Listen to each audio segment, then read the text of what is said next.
السلام عليكم ورحمة الله. الحمد لله نحمده ونستعينه ونستغفره ونؤمن به ونتوكل عليه ونعوذ بالله من شرور أنفسنا ومن سيئات أعمالنا، من يهده الله فلا مضل له ومن يضلله فلا هادي له، ونشهد أن لا إله إلا الله وحده لا شريك له، ونشهد أن سيدنا ومولانا محمدا عبده ورسوله. أما بعد، فأعوذ بالله من الشيطان الرجيم. بسم الله الرحمن الرحيم. قد أفلح المؤمنون الذين هم في صلاتهم خاشعون والذين هم عن اللغو معرضون والذين هم للزكاة فاعلون والذين هم لفروجهم حافظون إلا على أزواجهم أو ما ملكت أيمانهم فإنهم غير ملومين. صدق الله العظيم وصدق رسوله النبي الكريم، ونحن على ذلك من الشاهدين والشاكرين، والحمد لله رب العالمين. أرشد هو اللهم صل على محمد وعلى آل محمد وسلم.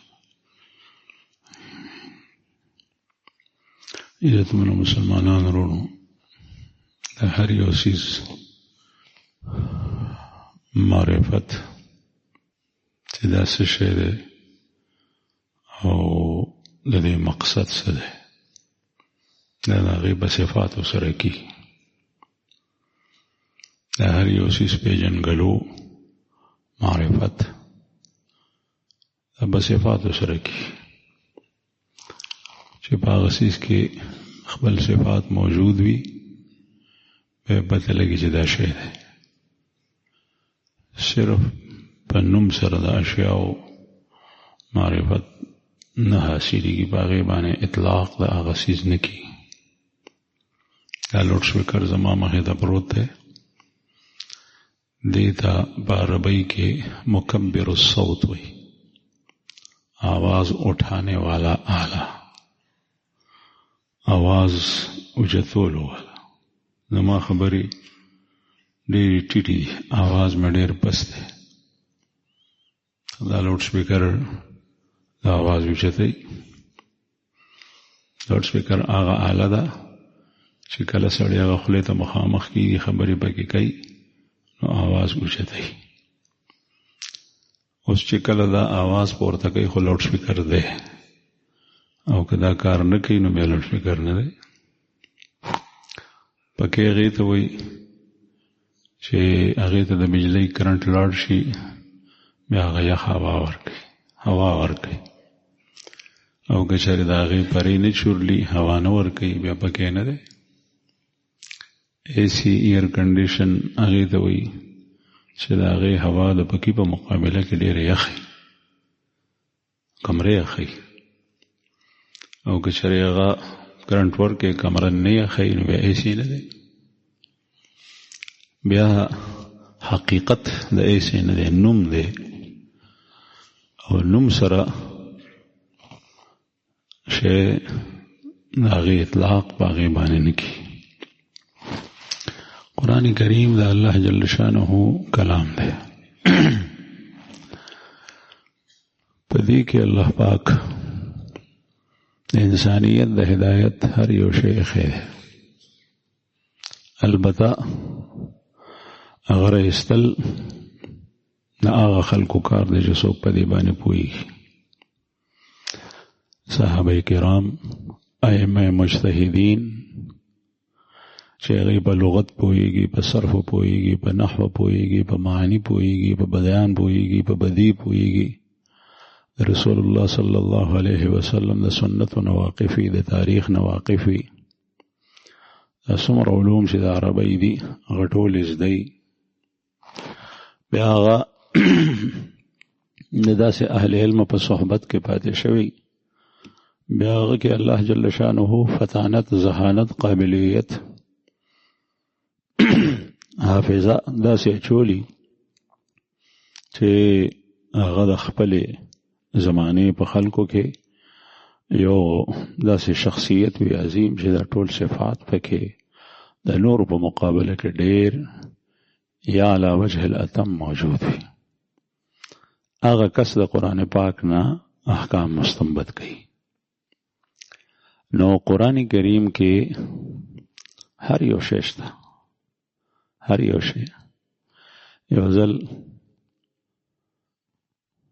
حضرت عبدالله ابن مسعود رضی الله عنه د رسول الله صلی الله علیه وسلم یو حدیث مبارک بیان کو.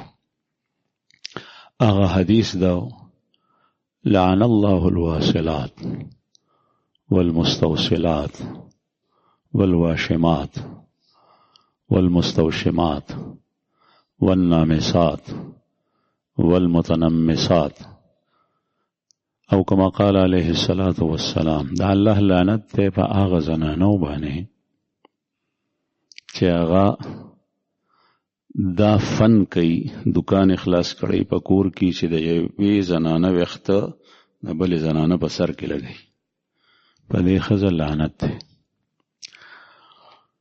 او چې کومه یو ښځه په خپل سر کې دا وخته لګول غواړي، لګي یې بلې ته لاړه شي، په دې هم لعنت وي. او کومه زنانه چې په سرمن کې داغونه وهي، خالونه وهي، خال په تندي باندې خال، په زنه باندې خال، په اننګي باندې خال، یا نن سبا هغه سړي هم په دې کې راځي چې په دې لاسو، په پنډیو، په سینا، په شا باندې مختلف قسم یا ګلونه یا حیوانات او زناور یا خپل نوم بعض افرادو لیکلی، دا ټول خالونه دي. رسول الله صلی الله علیه وسلم په دې فن کې ماهر کس چې خلکو ته دا خالونه وهي د باندې لعنت استولی دی. والواشمات والمستوشمات، هغه زنانه، هغه کسان چې هغه په خپل بدن کې دا کارونه کوي، په هغه هم لعنت. دغسې چې کوم زنانه هغه د روزو ویښته وباسي چې زما د وروزې شاړې شبړې دي چې دا د تورې غونې نیغې شي، د ښایست لپاره دا کار کوي. او په نوسې باندې کومه فنکاره ښځه یا سړی چې هغه د دې زنانه د روزو نه دا ویښته وباسي او دا ورته برابروي، لکه نن سبا اصطلاح کې هغې ته بیوټي پارلر وایي. رسول الله صلی الله علیه وسلم په دې دواړو لعنت استولی دی. دغسې نور هم ذکر کړي. د عبدالله ابن مسعود رضی الله عنه یو خدا حدیث مبارک دی، نن سبا خلک په دې کې مبتلا دی او دې شپه ورځ په دغه لعنت کې مبتلا دی. دا لګونکی دی، کوونکی دی، او خپل ځان سره څوک کوي هغه دی. حضرت عبدالله ابن مسعود رضی الله عنه دا حدیث بیان کو. دا یو نبل تھا، بل نبل تھا. نو دا آغا زمانے یو زنانا اغر علی حضرت عبداللہ ابن مسعود رضی اللہ عنہ څخه وتوی چې ما داسې اوریدلی دي چې ته دا حدیث روایت کې وی چې یو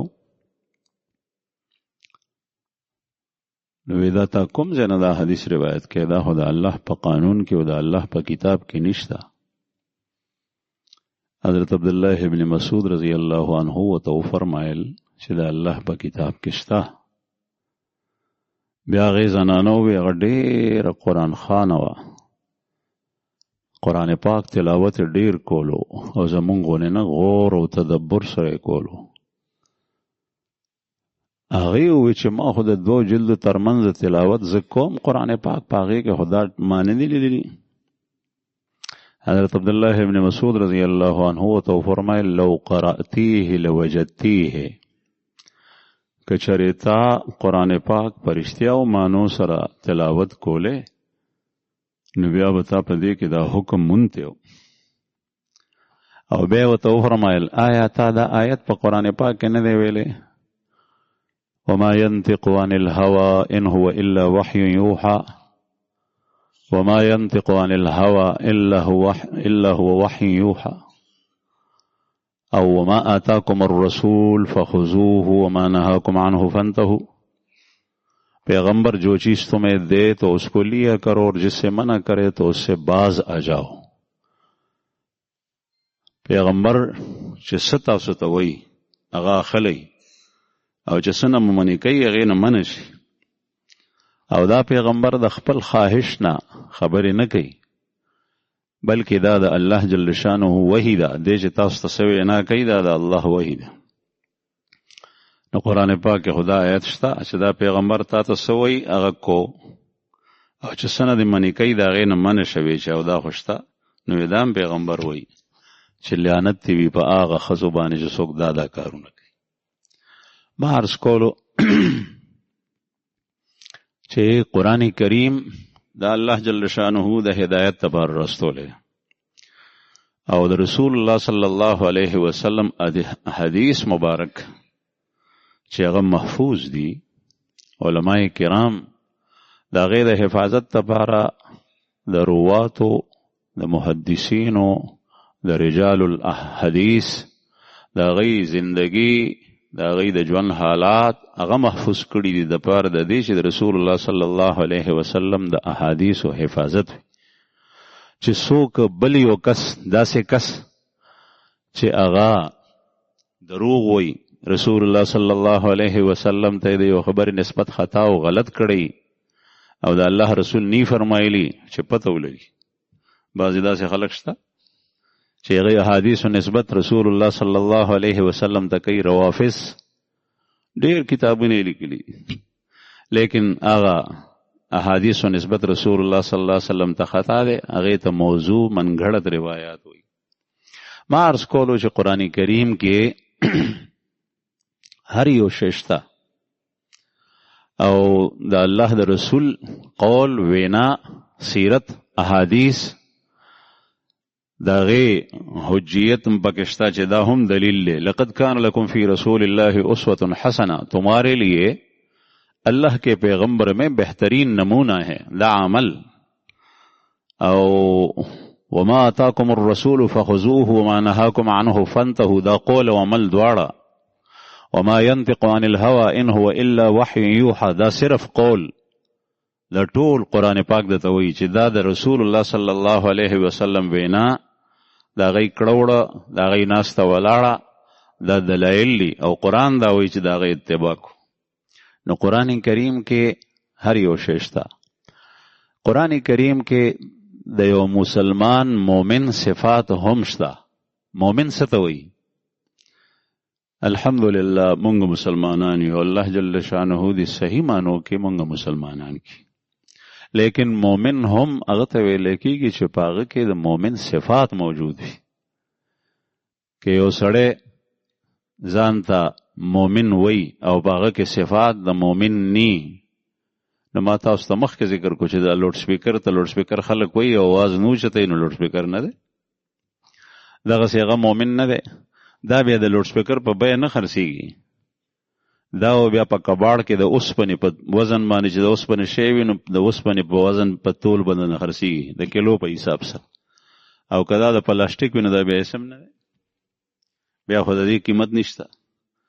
نو قرآن کریم کې او د رسول الله صلی الله علیه وسلم احادیثو کې د مومن صفات د مسلم صفات دا ذکر شوي. یو حدیث مبارک نبی کریم صلی الله علیه وسلم فرمائی بخاری شریف حدیث تھے المسلم من سلم المسلمون من لسانه و یده. مسلمان وہ ہے جس کے ہاتھ اور زبان سے دوسرے مسلمان محفوظ رہیں. مسلمان آغا دے چې داغه د ژبې نه او داغه د لاسو نه یعنی داغه د ټولو اعضاو نه داغه د بدن نه ځکه چې دا ژبه او لاس ډېر اهم دي نور مسلمانان محفوظ وي. او رسول الله صلی الله علیه وسلم مسلمانان ځکه یاد کړل چې جهاد کې د الله د دشمن سره د مسلمان د دشمن سره د پیغمبر د دشمن سره جنگېدو کې بیا مجاهد چې کوم نه هغه کافر وجني او قتلي لکه څنګه چې هغه مسلمان وجني. نو کافر نه دوران د جنگ لکه بعضې سړی دا وایي چې هر چا سره به خندا د دوستۍ اظهار کې او ډېر په ښه طبیعت به هغه سره میلاویږي. نه، د کافر سره به دوستی نه کوي، د کافر سره به دوستی نه کوي. رسول الله صلی الله علیه وسلم فرمایي چې کافر به تاسو سره په لار کې مخامخ کیږي، فاستروه الی اضیقه، نو دا کافر مجبور کړي د تنگ تر ځای ته ځي. مسلمان ته د کافر د لاسه تنګې او په هغه لار باندې کافر تیریږي، مسلمان دې تنگ شي، خو چې کافر خو په سهولت سره په آسان باندې لاړ شي، نو دا د اسلام د تعلیماتو خلاف ده. کافر به وخت تیری، هغه ته تا امن ورکړی بالکل ټیک ده، لیکن هغه په مسلمان باندې نه برکې. البته امن دې حدیث مبارک کې رسول الله صلی الله علیه وسلم فرمایي المسلم من سلم المسلمون من لسانه و یده. مسلمان هغه دی چې د هغه د ژبې نه او د هغه د لاس نه بل مسلمان محفوظ وي. د ژبې نه محفوظ دی، هغه ته کنزل نه کوي. د ژبې نه مسلمان محفوظ دی، هغه ته دروغ نه وایي، چغلي نه خوري، غیبت یې نه کوي، پیغور نه ورکوي، د خلکو مخ کې بې عزته کوي نه، کنزلې ورته نه کوي، بدرې ورته نه وایي. په ژبې چې څومره شر دی هغه ټول په دې کې داخل دی. او د هغه د لاس نه بل مسلمان محفوظ وي. لاس نه محفوظ کېدل الله څوک څه پیاړه نه کوي، تماچا او ټوپک نه استعمالوي. دا خو غټې خبرې دي اخري، د هغې نه مخکې چې غلطه اشاره هم ورته نه کوي. رسول الله صلی الله علیه وسلم دې نه منع کړي ده چې یو سړي چاقو چاړه هغه په لاس کې نیولي وي او یو مؤمن مسلمان ته اسې اشاره وکړه، داسې په هغه باندې ګبراهټ رالو، هغه ویرېدو، ګبراو شو چې دا سړی جوړ چېرته ما په دې باندې وهي، دا حرام دي، ځکه چې دا هم په لاس باندې یو مسلمان ته اذیت رسول. او بیا نبی کریم صلی الله علیه وسلم فرمایي چې یو مسلمان دی د بل اور عصا، کونټي، لرګی، چوکا، کوتک دا دم ناخلی لاعبا ولا جادن، نہ مذاق میں اور نہ حقیقتا، په ټوکو کې دم ناخلی. داغه د لاس نه تماشه راخل، داغه د لاس نه چاړه واغشت، داغه شی او اوس د سره یره پیدا شو چې سینې دا سړی دا واخلي په ما باندې گزارو کی، ځکه چې دې سره مسلمان ته اذیت رسی. نو دا د مسلمان صفت ذکر شوی، داغه د ظاهر دغه سه د مؤمن هم صفات دي، د مؤمن هم صفات دي. نبی کریم صلی الله علیه وسلم یو حدیث مبارک کې او فرمایل من سرته حسنته وساءته سیئته فذاك هو المؤمن او کما قال علیہ الصلاۃ والسلام. جس کی نیکی، جس کی بھلائی اس کو خوش کر دے اور جس کی برائی اس کو بری لگے تو یہ مومن ہے. دا د مومن نښه ده. دا غنا چې کله ښه صادر شي، خیر ته ښکاره شي، نیکی وکړي، نیک عمل وکړي، ښه کار یې وکړو، نو دغه وخت کې د ده زړه ته یو سرور او خوشحالي رسیږي. دا د مؤمن علامه ده. دی دې خوشحاله شي په دې باندې چې ده کې دننه ایمان د ده په زړه کې شته، ځکه چې دی په نیکۍ باندې خوشحالېږي. قرآن کریم تلاوت یې وکړو خوشحال شو، مونځ یې وکړو خوشحال شو، صدقه یې ورکړه خوشحال شو، یو مؤمن ته هدیه ورکړه خوشحال شو، د یو کمزور سره مدد وکړو خوشحال شو، یو معذور ته لاس ورکړو، هغه د خیر ځای ته بوتلو، د امن ځای ته یې بوتلو، دی خوشحال شو، د زړه کې یو سکون او خوشحالي راشي. حیوان ته، پیشو ته، سپي ته چې هغه د تندې نه مړ کېدو هغه باندې اوبه وڅکولې خوشحال شو. ایمان شته. ځکه رسول الله صلی الله علیه وسلم فرمایي یو سړی په دشت روانو، د دنیا بدکار، او بعض احادیثو کې د زنانه تذکر راځي چې فاحشه وه، ډمه وه، زانیه وه، په لار باندې روانه وه، دشته د میره ده، د آبادۍ نه بهر یې سپی ولیدو چې کویې دی او کوی په غاړه باندې سپی ناست دی. د کوی غاړه عموما لوندی، ځکه چې خلک اوبه راوباسي. هغه سپی ناست دی، هغه سخت تږی دی. دغه ښځه یا دا سړی پوه شو چې دا تږی دی او هغه ژبه رایستې ده او په ژبه باندې هغه لونده خاوره څټي او د اوبو تنده په هغې باندې ختموي. دا پوه شو یا دا پوه شوه چې د سپی تږی دی نو د خپلم تږی شو د کوی ته رالو او بیا کوی ته کوز شو، په کوی باندې سرخی نه وه، په هغې کې پخوا او په کوی کې پوړی وي، خپې وې په هغې دغه ډوغه لوګه کېښوی، کوز به شو نو اوبه یې وڅکلې، او چې سپی کله ولیدو نو د هغه دپاره په موزه کې یا په پڼه کې اوبه راویستې، بل څه ونه. بیا راوختو، بیا یې هغه ته واړولې، بیا یې نورې راویستې، بیا یې ورته واړولې، بیا نورې، تر دې چې سپی موړ شو، هغه لکۍ وخوځول، روان شو. بخاری شریف کې مختصر الفاظ سره رسول الله صلی الله علیه وسلم دا حدیث مبارک ذکر کړی دی، او چې کله هغه سپی موړ شو نو بیا په آخر کې نبی کریم صلی الله علیه وسلم فرمائی فشکر اللہ له فغفر له، اللہ تعالی نے اس کے اس نیک عمل کی قدردانی کی اور اس کو بخش دیا. اللہ جل شانہ د قدردانیوں کا دیو بخر. دا پزړه کې دا احساس چې دا زناور، دا حیوان، دا درنده، دا تږی دی، دته د اوبو ضرورت دی، او بیا په هغه باندې سکول، په ده کې ایمان وو، نو چې ایمان سره نیکي ولګي نو هغه نیکۍ نه سونه جوړېږي. لکه سنگ پارس به خلق یادولو چې اوسپنې سره ولګي نو هغې نه زر جوړ شي، دغسې ایمان سره چې نیکي ولګي هغې نه سونه جوړېږي، هغې قیمتي کېږي.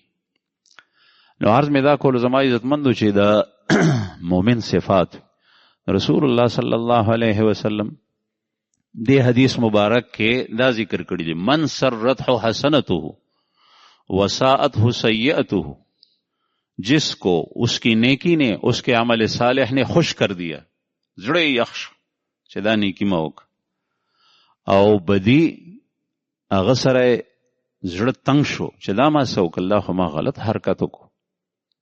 دا ایمان دی، دا ایمان دی. اوس ته هر یو مسلمان وګوري، په ده باندې جماعت ښه لګي که بازار پې ښه لګي، که ګرجه پې ښه لګي، په ده باندې موس ښه لګي که ډمتوب پې ښه لګي، په ده باندې د قرآن کریم تلاوت ښه لګي که سندرې پې ښې لګي، په ده باندې د الله الله آواز ښه لګي که بل یو بد آواز هغه پې باندې ښه لګي، په ده باندې امر بالمعروف او نهی عن المنکر ښه لګي که نور پې باندې ښه لګي خبرې، په ده باندې قرآن کریم. دې نه معلومیږي چې یا د ده صحبت او ماحول ډېر ګنده دی، او یا د ده په زړه کې ایمان نشته. معاشره، سوسایټي، ماحول د ده دومره خراب دی چې د ده زړه داسې تور شوی دی چې په هغې باندې ښه خبره اوس بده لګي، او یا د ده ایمان داسې حالت کې دی چې ختمېدو واله دی. دی د خپل ایمان فکر وکړي، دی د هغه معاشرې نه، هغه صحبت نه راوځي، داسې ځای ته دی لاړ شي چې هلته د ده ایمان ته ترقي نصیب کیږي. د لکه مخکې په دې باندې بحث شوی چې عموما کوم ځای کې شیاطین وي هغه ځایونه نجس دي، هغه ماحول نجس، هغه مجالس نجس، هغه محافل نجس، او چې کوم ګنده او پلید ځایونه دي شیاطین هغه ځای کې، هغه ځای نه ځان راوباسه. ګنې ستا په بدن کې چې الله جل شانه کومه د شر ماده ودیت کړې ده چې هغه پرته ده، خو هغې ته ماحول لا نه دی میسر، نو چې ماحول یې ورکړو نو هغه جذبات، احساسات د هغې راوځي، بیا به غلطو کارونه ارادې کوي. او چې کله ته ښه ماحول ته لاړې نو ستا په بدن کې الله جل شانه د خیر ماده مشورې دی، فالهمها فجورها وتقواها، اللہ جل شانہ نے نفس کے اندر ڈال لیا ہے، اس کے فجور اور برائی کا مادہ بھی اور تقوی کا مادہ بھی. خ ماحول ته چلاړ شي دا وي، بد ماحول ته چلاړ شي دا. لون لرګې تازه ونه دی والا هغه نه بلیږي، اور ناخلی، اوچ لرګې پتری خس و خاشاک دا اور اخلی. خو دغه لون لرګې که چېرې ته داسې ځای ته راوړې چې هلته غټ غټ لرګي بریږي او لوی لمبې دي، او دا اون لون لرګې یا دا شین لرګې دی په هغه لرګو کې ننیستو، نو کېدی شي چې یو څو منټو کې دننه دننه دا شین او دا لون لرګې هم بل شي. ولې ماحول دی د بلیدو، دغه وخت کې اوس هغه نشي پاتې کېدی، هغه هغې سره وبدلېږي، د وچو سره لونده سوځي بیا. نو عرض میں دا کولو زما عزتمندو چې رسول الله صلی الله علیه وسلم فرمای چې کوم یو سړی نیک عملو کی داغه نیکی هغه خوشحاله کی، او داغه بد عمل سره داغه زړه تنګ شي چې دا ما څه وکړل، ده کې ایمان شته، دی د فوراً الله جل شانه د توبه وباسي، او دی د داسې ماحول اختیار کی، داسې صحبت ته دراشي، داسې سوسایټۍ کې د پاتې کېږي چې په هغې کې مسلمانان او نیک خلک پاتې کېږي، نو الله جل شانه یې بچ کړي. دا د ایمان نښه ده. یو حدیث کې رسول الله صلی الله علیه وسلم صحابه واقع ده، یو صحابي دی هغه د کور نه را روان شو، حنظله نوم یې رضی الله عنه. داسې وخت کې چې په لارو کوڅو کې څوک نو او ډیر او تر را روان دی. حضرت ابوبکر صدیق رضی الله عنه په مخ ورلو. صدیق اکبر ته تپوس کوي چې حنظله ته خدا سے بے وقت روانی چرته دی؟ رسول اللہ صلی اللہ علیہ وسلم سے خزم ولی خیر خودے نافق حنظلہ، میں تو منافق ہو گیا، زخو منافق شو. ابو بکر صدیق رضی اللہ عنہ تو فرمائی چې څنګه؟ ویش رسول اللہ صلی اللہ علیہ وسلم صحبت کې ناسیو، نبی اعظم حالت ډیر خی، یو شان حالت می وی، یعنی ډیر ښه کیفیت می وی، لکه د قیامت چې کوم واقعات برازي هغه زما مخې ته مستحضر وي، حاضر وي. او چې کله کور ته لاړ شو او د ښځې سره بچو سره مشغول شو، د کور په کار کې لګیا شو، نو بیا ما هغه حالت نی. نو ابوبکر صدیق رضی الله عنه ورته فرمایل چې دا هو زمام دا حالت. دواړه ډېر فکرمن نبی کریم صلی الله علیه وسلم څخه لاړل، در صحبت او د ماحول اثر دی. نبی کریم صلی الله علیه وسلم څخه لاړل، الله رسول ورته فرمایل یا حنظله ساعتا فساعتا، ساعتا فساعتا، دا د وخت خبره ده. کله د سړی په ایمان کې ډیره ترقی راشي د ماحول سره، او کله هغه کیفیت نه دا کیفیات د ماحول سره.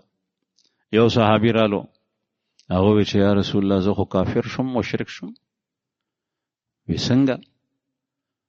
وی زما په زړه کې وسوسې راځي، قسمه قسم وسوسې راځي. هغه وسوسې که چېرې زه خپل عقیده وګرځوم او هغه زه په د هغې اظهار وکړم په الفاظو کې، نو هغې سره خو سړی کافر کېږي.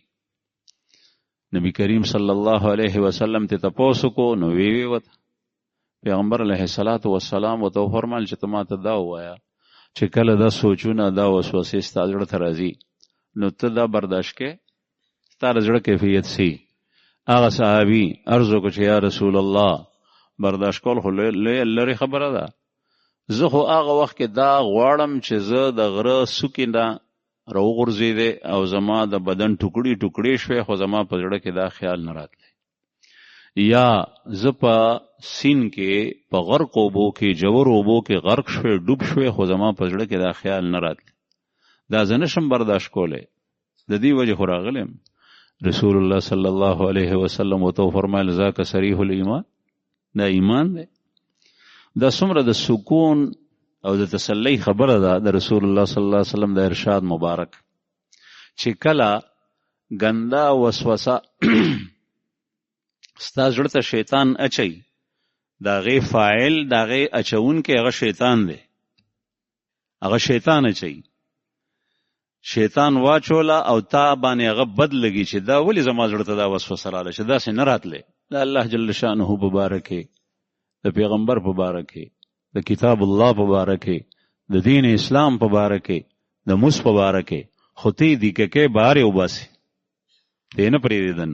دې نه معلومېږي چې دا دننه ایمان شته، هغه ایمان دې ته ځای نه ورکوي، هغه بار وباسي. نو چې ایمان شته په دې باندې خوشحاله شه، دا د ایمان نښه. عرض مې دا کولو زما عزتمندو چې د مؤمن صفات وي، په هغه صفاتو باندې دی پیژندی شي، او بیا د ایمان حلاوت وي، ذایقه خوند وي. او چې چا د ایمان خوند تر خولې شو، نو بیا په ده باندې د دنیا ټول خوندونه عبس او فضول لګي. دې آیتونو کې چې ما ستاسو په وړاندې تلاوت کړل، قرآن پاک 18 سپاره ده. په دې کې الله جل شانه د سپارې ابتدا او د سورة المؤمنون په ابتدا کې یو څو صفات ذکر کړي. د سورت نوم هم دی المؤمنون، مؤمنون جمع د مؤمن ده، مؤمنان مسلمانان، دا د سورت نوم دی. او اسماء د سور توقیفیه وي، دې کې صفات ذکر کړي چې مؤمن څنګه وي. الله پاک فرمایي قد افلح المؤمنون، یقینا مؤمن کامیاب ہوئے، مؤمنان کامیاب دي. د مؤمن نه علاوه چې څومره څوک دي، کاغه یهودی دی، کاغه پیرنګی دی، کاغه دهریه دی، کاغه بت پرست دی، کاغه زرتشت دی، آتش پرست دی، کاغه لا مذهب دی، کاغه هر څوک چې دی هغه نه دی کامیاب. مؤمن کامیاب دی. فلاح پاگئے مومن دی فلاح مونته چې څوک مومنان دي. بیا مومن هغه نه دی چې هغه ځان ته نوم د مومن کې خو هغه دی یا ځان ته صرف نه د مومن کې چې زه مومن یم هغه دی نه. الله جل شانه د هغې صفات ذکر کړي دي چې هر یو سړی دی وګوري دا قرآن پاک په دې کې ځای په ځای نور صفات هم ذکر دي.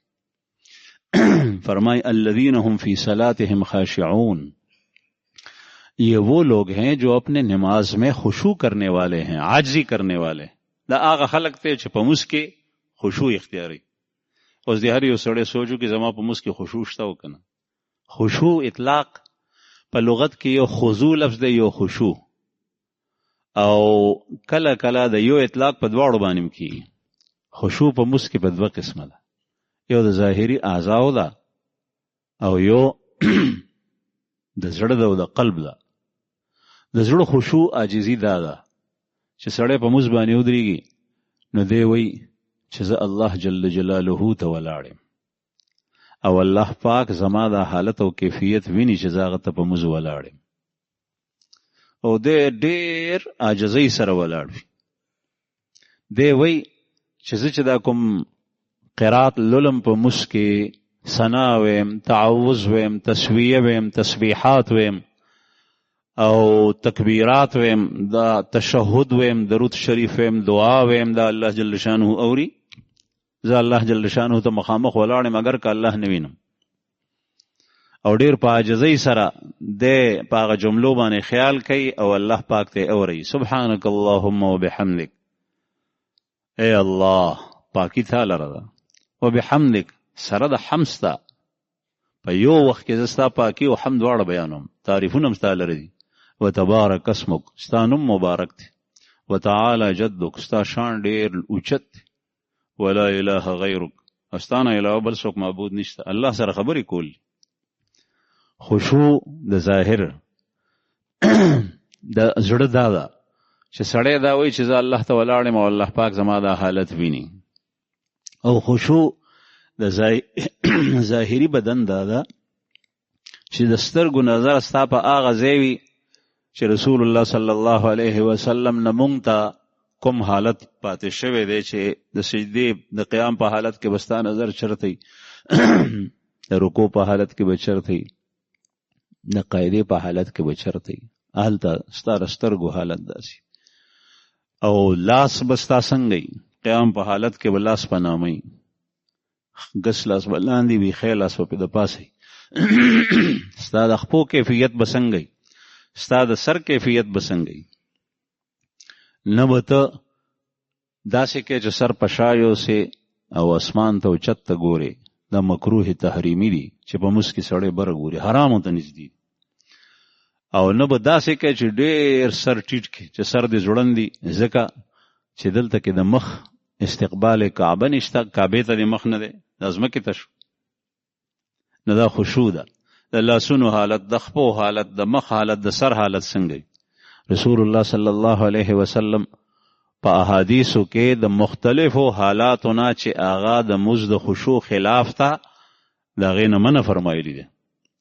رکوع ته چې لاړ شي بیا به ته څنګه نه به ستا سر ډېر ټیټ وي. رسول الله صلی الله علیه وسلم دې ته تشبیه ورکړي د خر سره چې کله خر نه کته او لمسې لرې کې او بیا تا په باندې کار کړی او دا شی خولي شوي، نو دی دغه وخت کې په خاوره کې رغړي. نو چې څنګه تېنه دا لرې کې او شګه دی وویني او ګرمه خاوره وویني، نو په هغې کې دا سر دی ښکته کړي. اول سر ښکته ځوړند نیولی او بیا پکې سملی او بیا پکې یو طرف ته او بل طرف ته رغړي. نبی کریم صلی الله علیه وسلم فرمایي چې د رکوع په حالت کې به دا سر دومره نه ټیټی لکه څنګه چې دی. چرته د سپي سره تشبیه ورکړي د ناستې کې قاعده کې، ولې ځکه چې دا د آدابو خلاف ده. نو احادیثو کې چې د کوم حالت ممانعت راغلی دی هغه د خشوع خلاف دی، او چې د کوم حالاتو امر راغلی دی چې داسې حالت کې ستا نظر، ستا لاس، ستا خپې، ستا ملا، ستا سر سټ داسې پکار دي، هغه مسنون حالات د خشوع ده. نو قرآن کریم کې الله پاک فرمایي الذین هم فی صلاتهم خاشعون. او چې کله دلته د سر نه تر اخره پورې پته ونه لګي چې ما مونځ وکړو که څه مې وکړل، نو دا د دې صفت خلاف ده. دا د مؤمن صفات نه دي. بیا مسکی خوشو نشته، د سره یاد نه دي چې ما مزکو کمې ونکو. والذین هم عن اللغو موردون. دویم صفت مؤمنان هغه خلق ته چې هغوی د لغو نه اعراض کوي. لغو هغه کار ته ویل کېږي چې په هغې کې هیڅ قسم فایده ني، نه د دنیا او نه د آخر، نه د دین او نه د سادین، یو فایده پکې نشته، هغې ته لغو کار وایي. او بیا گناه او معصیت دې کې خو سراسر نقصان دی. یا د دنیا یو کار دی چې ته خپل ځان ته تکلیف رسې، ځان سین کې بغیر د لامبو نه درځي او سین ته ټوپ کې، اور ته ټوپ کې، یا جوور ځای ته ټوپ کې، دا خو ځان سره زیاتې کول دي، دا خو ګناه او معصیت دی. لغوه هغه کار چې د هغې نه خفیف درجه ده، دا هغه ده چې د هغې ظاهري د دنیا او د آخرت څه فایده نشته، هغه کار کو هیڅ فایده پکې نشته، هغې ته لغو ویل کېږي. فضول کار، کیل کود، لوبې، د موبایل سره نیمه ګنټه 15 منټه وخت ضایع کول، کله یو شی کتل کله بل شی کتل. بیا چې هغه په ګناه کې استعمال کې، هغه خو بیا آثام دي، ذنوب دي، سیئات دي، معاصی ده، مختلف قسم بدی دي، ګناهونه دي. هغه د الله پاک قهر او غضب ته دعوت ورکول دي، او چې فایده پکې ني، که مباح شی دی هیڅ فایده پکې نشته دی، فضول دی، نو دا په لغوه کې شامل دی. نو الله جل شانه فرمایي دویم صفت د مؤمنانو دا دی والذین هم عن اللغو موردون. دا د لغو نه اعراض کوونکي دي، فضول کار دی نه کوي. فضول خبرې، فضول مجالس، فضول قتل او فضول ګرځېدل، دا د مؤمنانو صفات نه دي. دریم والذین هم لفروجهم حافظون. دی د خپل فروج او شرمګاه، د پټو ځایونو، د عورت د هغې حفاظت کوي، او د هغې په حفاظت کې هر څه رالل، هغه ټول څیزونه کتل، لاس وړل چې ستا شهوت هغې سره ګرمیږي، دا ټول په هغې کې داخل دي. د خپل شرمګاه حفاظت کول بې ځایه نه. مسلمان وایي دی ته چې دی جنسی تکمیل هم کوي، الله جل شانه چې دته کوم حدود بیان کړي دي په هغې کې دننه منکوحې سره نکاح وکړه. بیا چې کله ضرورت وستا، نن سبا مصیبت ده دی، بدقسمتی ده چې په اسلامي حکومتونو کې هغه قوانین پاس کیږي چې په هغې کې په دې څیزونو باندې پابندي لګي.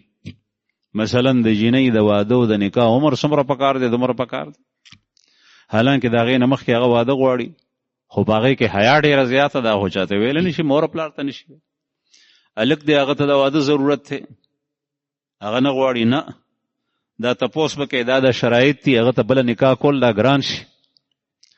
دا شیطانی اعمالو ته د هغې ته سپورټ ورکول دي، هغې ته مدد کول دي، د شیطان مرسته کول دي، او معاشره ګندګۍ طرف ته بوتلل دي، نجاست طرف ته بوتلل دي. ځکه الله جل شانه فورا استثناء کړي ده الا علی ازواجهم او ما ملکت ایمانهم.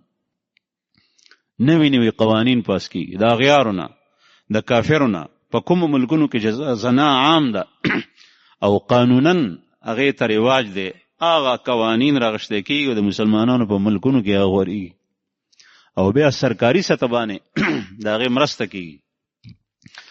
دا الله جل شانه چې د انسان د دې خواهشاتو د پاره کومې لارې مقرر کړي دي، حلالې هغه مسدود کول دي، هغه بندول دي، او حرام او ناجایز لارې هغه خلاصول دي، کلاول دي. دا خو شوي دي. ته د رسول الله صلی الله علیه وسلم زمانه وګوره، د صحابه ودونه وګوره، د رسول الله صلی الله علیه وسلم د زمانې مختلف د نکاح عمرونه وګوره، هغه ټول نه هغه اندازه نمونه ستا په وړاندې د لقد کان لکم فی رسول الله اسوة حسنه. بهرحال الله پاک فرمایي بل صفت دا دی والذین هم لفروجهم حافظون. دې نه مخکې دی والذین هم للزکاة فاعلون. دا هغه خلک دي چې دی زکات ورکوي. زکات کې فرض زکات هم شامل لی، او په دې کې د مال د پاکی هره طریقه شامل لی، په هغې کې واجب، نفل، صدقات، دا ټول پکې شامل. ځکه چې قرآن کریم عام حکم بیانوي، رسول الله صلی الله علیه وسلم په احادیثو کې د هغې بیا حد بندي شوي ده. دا نفل دی، دا فرض دی، دا واجب دی، دا دادی دا دادی. زکات ورکوي دی. رسول الله صلی الله علیه وسلم فرمائیں، دا عبداللہ ابن عمر رضی اللہ عنہما حدیث تے، بنی الاسلام علی خمس، بخاری شریف کی دے، بنی الاسلام علی خمس، شہادت اللہ الہ الا اللہ وان محمد رسول اللہ واقام الصلاة وایتاء الزکاة والحج وصوم رمضان. نبی کریم صلی اللہ علیہ وسلم فرمائی دے اسلام بنیاد پا پینزوستنو بانے دے، یعنی دین اسلام تے تشبیح ورکڑی دا آبادی سرا، کوٹے سرا، خیمه سرا، مکان سرا، شغه په پینځوستنو باندې ولاړوي. بنی الاسلام علی خمس، د اسلام بنیاد عمارت هغه ولاړ دی په پینځوستنو باندې. شهادت الله اله الا الله وان محمد رسول الله، یو منځنی غټستن هغه د شهادتینو اقرار کولی چې مؤمن بداوي اشهد ان لا اله الا الله وان محمد رسول الله، اشهد ان لا اله الا الله وان محمد رسول الله. دا کلمې په دې بچپن کې په ماشومانو باندې په مکاتبو کې یادېږي. کلمه طیبه، کلمه توحید لا اله الا الله محمد رسول الله، کلمه شهادت اشهد ان لا اله الا الله واشهد ان محمد رسول الله یا واشهد ان محمدا عبده ورسوله. کلمه تمجید دریم کلمه سبحان الله والحمد لله ولا اله الا الله والله اکبر. سلورم کلمه لا اله الا الله وحده لا شريك له له الملك وله الحمد وعلى كل شيء قدير. له الملك وله الحمد يحيي ويميت وهو حي لا يموت ابدا ابدا ذو الجلال والاكرام بيده الخير وهو على كل شيء قدير.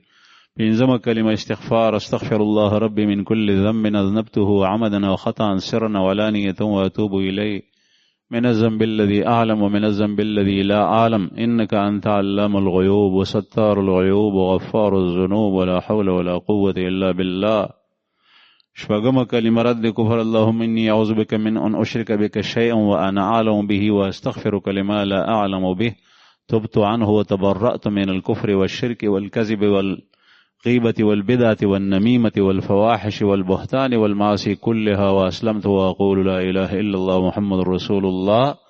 دا په مکاتبو کې ماشومانو ته ښوول کېږي.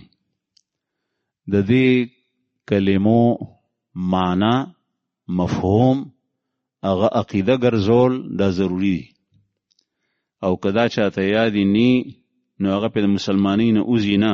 لومبۍ کلمه لا اله الا الله محمد رسول الله، لیکن د دې اعتقاد کله کله د دې اقرار کول پکار دی، دا تازه کول پکار دی.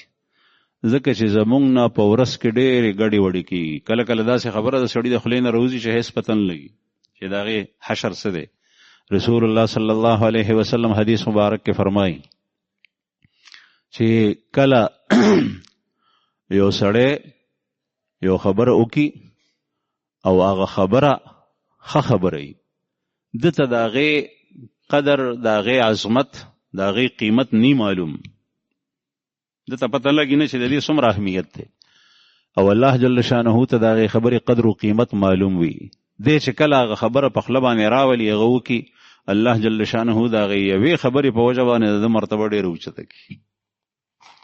او کله یو سړی یو غلط او خرابه خبره وکړي، دې مسکین ته د هغې شر نه معلوم چې د دې شر څومره دی، دا څومره غلطه خبره ده، خو دی کوي. ځکه د خوله د ژبه په کنټرول کې استعمالول پکار دي. ډېرې خبرې چې سړی کوي نو غلطې به ترې راوځي. نو چې کله دا غلطه خبره دی راوباسي، نو رسول الله صلی الله علیه وسلم فرمایي د هغې یوې خبرې په وجه باندې دی د جهنم تل ته ورسېږي، دته پته هم نه لګېږي چې ما څه ویلي.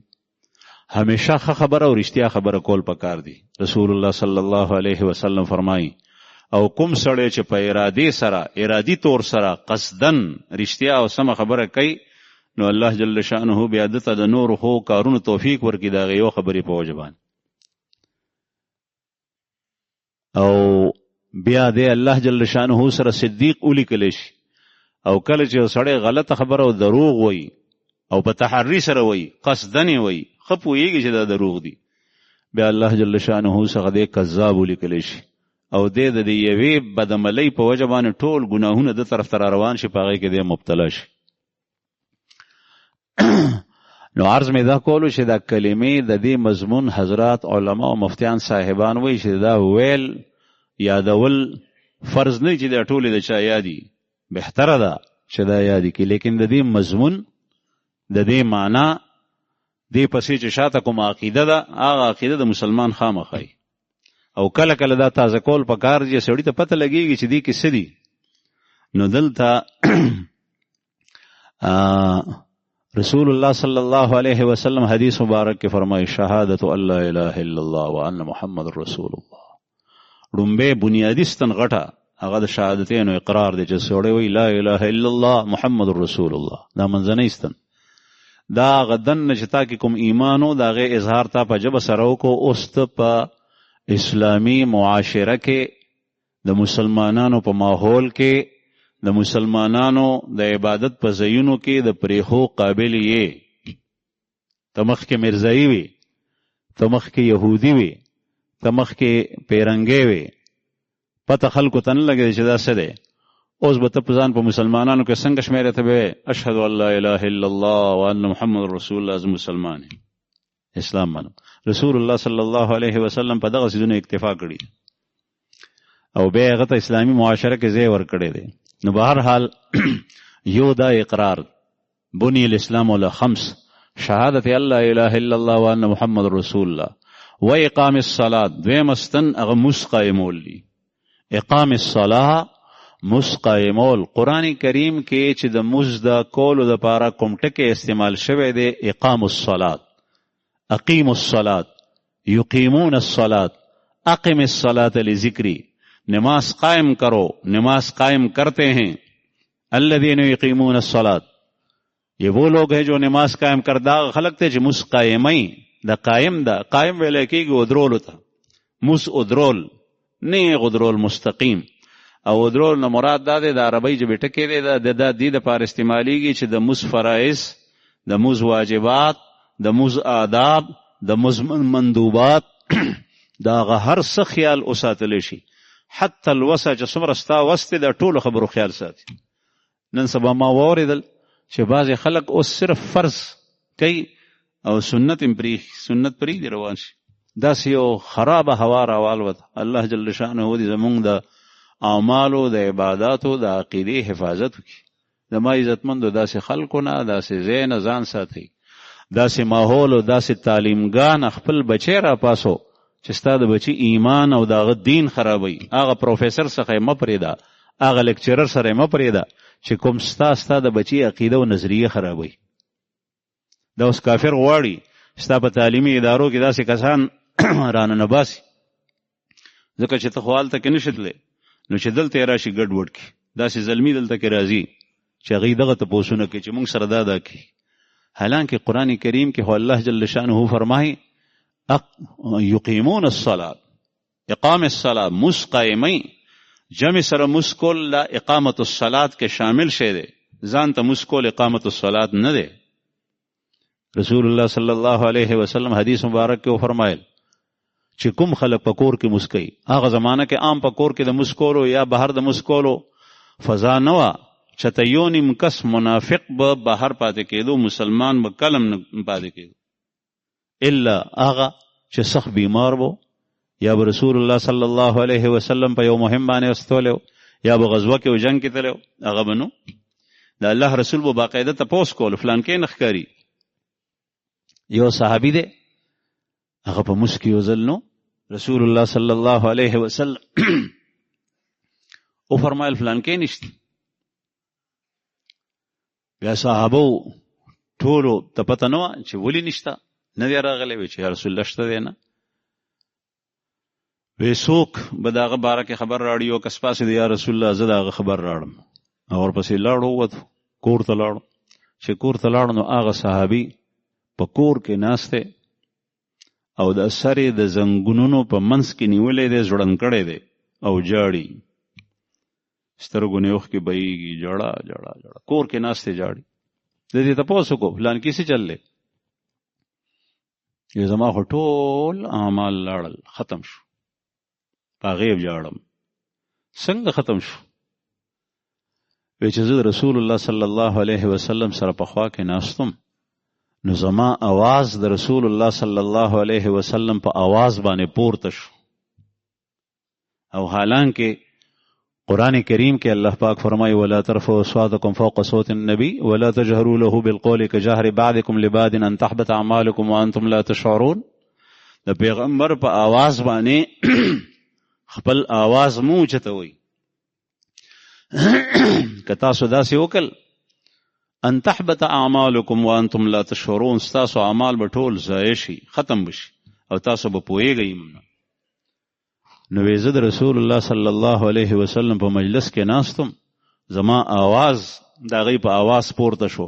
نو ما خو چې څومره عملونه کړي دي، مزونه مې کړي، روژې مې نیولې، جهادونه مې کړي، هغه ټول ضایع شول. د دې غم کې ناست یم او سان دغه کار نه کولو. جوړلې هغه صحابي لاړو رسول الله صلی الله علیه وسلم ته خبر یوړو، یا رسول الله تاسو چې چا باره کې پوښتنه کوله خو کور کې ناست دغه حالت دا دی او ماته تپوس وکړو، ماته داسې وي. رسول الله صلی الله علیه وسلم مبارک مسکی شو، وی فرمایل ویده ته ووایه ته جنتي، دوزخ ته به نه دی، اعمال دې نه دي ځای شوي، جنتي تسلي ورته ورکړه. ځکه چې هغه د قصد نو چې کله به یو کس په جمع کې نو بیا به د الله رسول تپوس کولو او یو ځل دا خواهش ظاهر کو. حدیث مبارک ته نماز زړه غواړي چې زه زلمی ځان سره کم، هغوی ته ویم لرګي د ځنګل نه راغونډ کړئ، او چې کوم خلک جماعت ته مونځ ته نه راځي کورونو کې مونځ کوي چې د هغوی کورونو ته اور واچو. مونځ کوي لیکن کور کې کوي، ځکه چې اقامت الصلات نه دی. اقامت الصلات دی ته وایي د مونځ دا نظام، د مونځ ټوله ډانچه هغه قایم کو. دا هغه ده چې د مسلمانانو د محلې جماعتونه او جامع مسجد دا به ډک وي د خلکو، په دې کې به د جمع اهتمام کیږي. نو دا اقام الصلات دویم ستن هغه اقامت الصلات، او دریم ستن و ایتاء الزکات، زکات ورکول، زکات به ورکړي.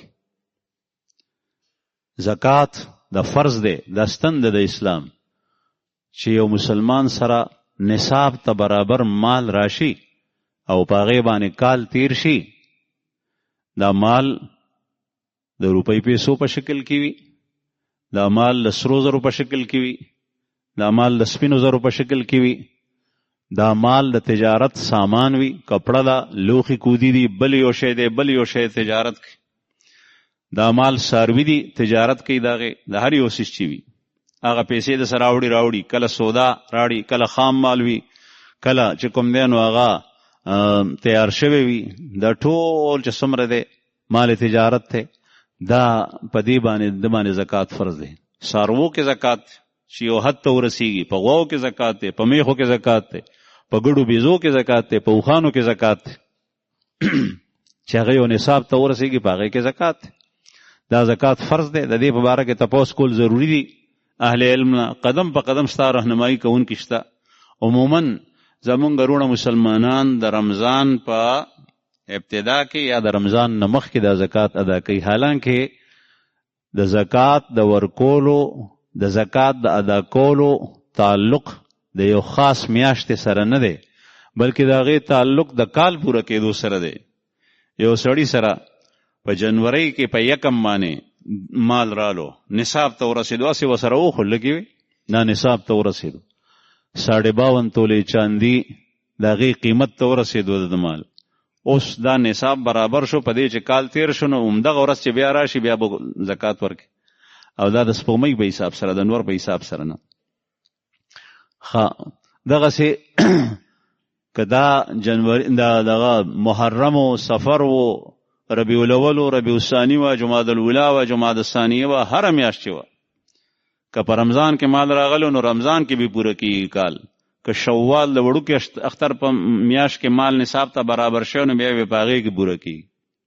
د هغې تفصیلي مسایل دي.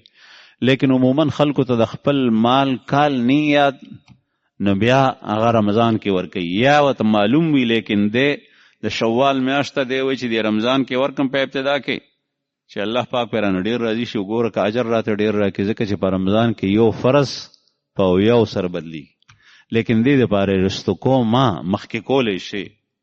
مثلا په تا باندې زکات فرض شوی او کال د هغې پوره شوی، میاشت د رجب کې او ته رمضان ته صبر کې نو داسې مکو، دا تاخیر دی، تاخیر نه دی کول پکار. البته تعجیل کولی شي. د شوال په میاشت کې ستا زکات ادا کېدو، کال پوره کېدو، ته هغه په رمضان کې ورکې نو ډېره زیاته ښه ده. البته که شوال کې تا سره نورې پیسې راغلې نو د هغې زکات به بیا بیل ورکې، ځکه چې د هغې زکات تعالی نه یې ورکړي. نو عرض مې دا کولو زما عزتمندو چې دریم ستن هغه زکات و ایتاء الزکات والحج، او څلورم حج دی، و صوم رمضان، او پنځم ستن هغه د رمضان روژه ده. رمضان میاشت الحمدلله را روانه ده. حج په ټول عمر کې یو ځل دی، هغه په خاص میاشتو کې په خاص ځای کې کېږي. او د رمضان میاشت په دنیا کې چې کوم ځای کې مسلمان پاتې کېږي په هغې باندې راتلی شي، هلته کې روژې نیوی شي. د مخکې نه د رمضان میاشت هغه را روانه ده، اوس شعبان دی، او په شمیر باندې دغه میاشت کې یو څو ورځې پاتې دي. د مخکې نه د خپل نفس ته، د خپل زړه ته دا وایه، روژه یادوه چې دې سره مخته کېږي چې روژه را روانه ده، روژه را روانه ده، هغې دپاره تیارې. د روژې نه مخکې یو خو که تا پورې د چا مال وي ته خوندي کړی، هغه هغه ته ورکه. که تا پورې د چا قرض وي هغه دې نه ورکړی، هغه ورکه. بعضې سړی دا پردی قرض شته ورسره ورکولی شي لیکن نه ورکوي، ده ته داسې خوند ورکوي لکه شیر مادر. دا د دنیا سره بېځایه محبت دی چې کوم محبت تا ته نقصان رسوي. چې پردي مال ادا کولو تا ته خدای پاک وس در کړی دی، بیا ولې نه ورکوي؟ هغه تا ځان سره ایثار کړی دی، هغه ورکه. که ته څه ګناه کې مبتلا وې هغه ګناه پرېږده. که ستا مصروفیات ډېرو نو د رمضان میاشت را روانه ده، د نفس سره حساب کتاب وکړه چې زه به دا کار داسې کموم. د دنیا کار ته په رمضان کې تیزی مو ورکو توندي چې دا د ګټې میاشت ده. دا بعضې خلک دا چې دا د لوټ میاشت ده نو دا الټه واخلي، د لوټ میاشت ده پیسې پکې لوټه، د دنیا مال پکې پیدا کو نه، د لوټ میاشت ده. رسول الله صلی الله علیه وسلم د دې مطلب دا ذکر کړی، دا تعبیر پښتانه کوي. مطلب د دې دا دی چې د نفل اجر او ثواب د فرض برابر په دې میاشت کې ملاوي. لکه یو سړی اوس په نیوسي او بل کس تا ته زر درکړي، او نن سبا بیا چې کوم ځای ته رسېدلي، د نفل ثواب د فرض برابر، او د یو فرض ثواب د یو فرض برابر. نو ته پکې نیک اعمال ډېر ډېر وکړه. لکه څنګه چې حرم شریف ته سړی لاړ شي او یو موس چې کوم دی نو هغه یو په 1,00,000 اجر او ثواب دی. دې دپاره خلک ځي چې ما مونځونه ډېر وکړي، ما طوافونه وکړي، د موس اجر او ثواب ډېر شي، هلته مې عبادات ډېر وکړي. بعضې حضرات اهل علم وایي چې هر یو نیک عمل چې هلته کې د هغې اجر دغسې ډېرېږي. نو بهرحال بل مې درس کولو، بعضې رونه داسې کوي چې هغه په دې رمضان کې بعضې کارونه یې لکه مثلا آبادې کوي. نو د دې علاقې خلک مسلمانان الحمدلله اوس خو موسم ښه دی، کار پکې کېږي. مخکې اوړی او ګرمي به نو بیا به د دې ځای خلکو کار نه کولو، په رمضان کې به کار ودرېدو. نو بیا به د پنجاب نه بعضې خلک راوستل چې د هغوی به روژې نه وې. زه دې نه خبر شوم، ډېرو ملګرو خبر کړم. بیا به په هغوی باندې هغه آبادۍ کولو، کور به یې جوړولو، دکان به یې جوړولو، کارخانه به یې جوړوله، درانه درانه کارونه به یې کول. دا یاد ساتئ، دا ګناه ته سپورټ ورکول دي، د ګناهګار مرسته کول دي.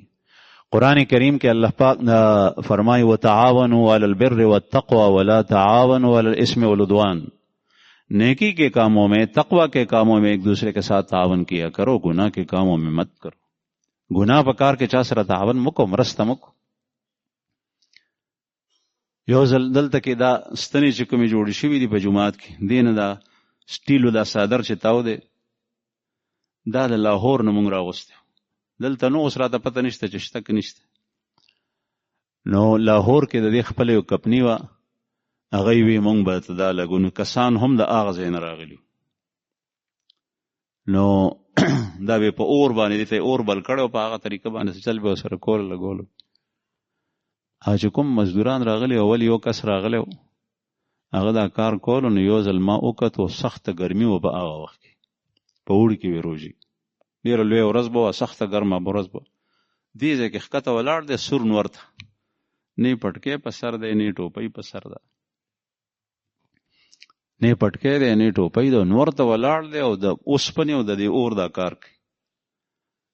نو ما ورته وویل ته خو به ځان ووژنې، د الله بنده د کور نه راووتم څه کار پسې، مې دا ته څه کوې، دا خو سخته ګرمه ورځ ده، روژه ده. نو ما ته هغه وایي په اردو کې چې رښتیا تپوس رانه کوې نو زما روژه نه ده. وایي ملا صاحب چې رښتیا تپوس رانه کوې روژه مې نه ده، سچ پوچھیے میرا روزہ نہیں. ما ورته روژه دې نه ده؟ وی چې نه. مې دا ولې؟ وی چې کار او روژه دا دواړه نه کېږي. زه سخت په قهر شم. ما چې کار ولې نه کېږي، دا کار ته د شپې کوه، ته دا پشمني کوه، سهار چې کوم دی نو 9 پورې کوه، 9:30 پورې کوه، هغې نه پسې ختموه ده. دیاړي دې هم نه ده، ټیکه دې ده. څه وخت ته کولی شې هغه کو.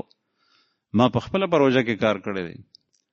د چپسو په مشین کې هغه زمانه کې د چپس جوړېدل، 7 نمبر 9 نمبر 10 نمبر 8 نمبر 8.5 نمبر مشینان به هم ګرځول، سیکړې په حساب سره هم بوجۍ مستې، مزونه هم کول، روژې هم نیولې، تراویح هم کولې، تراونه پس هم مشین چالو کو، بیا هم پشمني پورې، بیا هم پشمني وکړو، بس به مه کوه د شپې. نو چې سړی کار کوي خامخا که په رمضان کې کوي نو د هغې دپاره وخت شته. نو ما چې په وخت باندې کو دا خو ټیم نه دی، ده به سهار نه تر غرمې پورې خوب وکړو، بیا به هغې نه پس دا کار کو. ما ورته ستا روژه نه ده؟ وی چې نه. ما ورته ته لاړ شه. ما ته وایي ما ته رښتیا وایې چې لاړ شم؟ ما ورته ځکه چې موږ د لاهور نه راغستي. ما وایي زه به خپل رب ته څه جواب ورکوم چې تا ته زما کور جوړېږي جومات، او ته داسې کس نه کار اخلې زما په کور کې چې هغه روژه نه نیسي، نو هغه به د خدای څخه خوښ شي. او په بنیاد کې چې د داسې کس کار پروزي، الحمدلله مرګرو دې کې احتیاط کړی دی. جومات کې یو خواږه شته دی، لذت شته، آثار شته دی چې څوک راشي ناشنا سړی هغه دلته کې دا محسوسوي، زړه ته یو سکون رسي. نو دا د الله جل شانه وړیا فضل دی او د مرګرو خواري ده، او دود کا دود او کپانی دا هر څه بیل شوي. نو هغه سړی مې رخصت کو، زه پوخ لاړ شم. ما ورته پوخ لاړ شه، بوجۍ بستر هر څه دی اوس لاړو. ما ته مرګرو وویل چې دا خو دا کار خو بل څوک کولی نشي. ما ورته الله جل شانه به یې کوي انشاء. هغه چې مو واستولو هغه ګپنۍ والا 2 کسان د هغې په ځای راواستو. هغه ښه مزېدارې ګیرې وې او جمع سره به یې موس کولو، جمع سره دومره و چې په پتلون کې ونه وینې په پتلون کې جمع سره به یې موس کولو، باقاعده 15 وخته موس. د روژې نه علاوه رمضان میاشت چې تېره شوه هغه بیا رال او ښه دیندار او مزګزار او باقي به کار به هغې سره ته رسولی.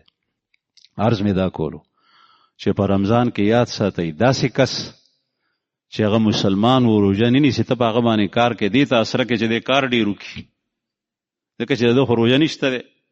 زما کار به ډېر وشي، دنه به زه ډېر کار والم، زما کار به سر ته ورسېږي، یا د باندې زه اواز کولی شم. نو دا خطرناکه خبره ده. مومن مسلمان هغه دی چې هغه ته نیکي که بل څوک هم کوي ده ته خوند ورکوي چې نیک عمل کوي. اذا سرته حسنته واذا ساءته سیئته فذاک هو المؤمن. جب اس کی نیکی اس کو خوش کر دے اور اس کی برائی اس سے اس کا دل تنگ ہو جائے، یہ اس کے ایمان کی علامت ہے. دار د ایمان علامت نے. بہرحال د قرآن کریم په دې آیاتو کې الله جل جلاله ایمانی صفات ذکر کړي. نو عرض مې دا کولو چې په دې صفاتو سره سړی مومن جوړیږي، صرف په نوم سره نه. الله جل شانه دې مونږ صحیح معنو کې مؤمنان کی. واخر دعوانا الحمدلله.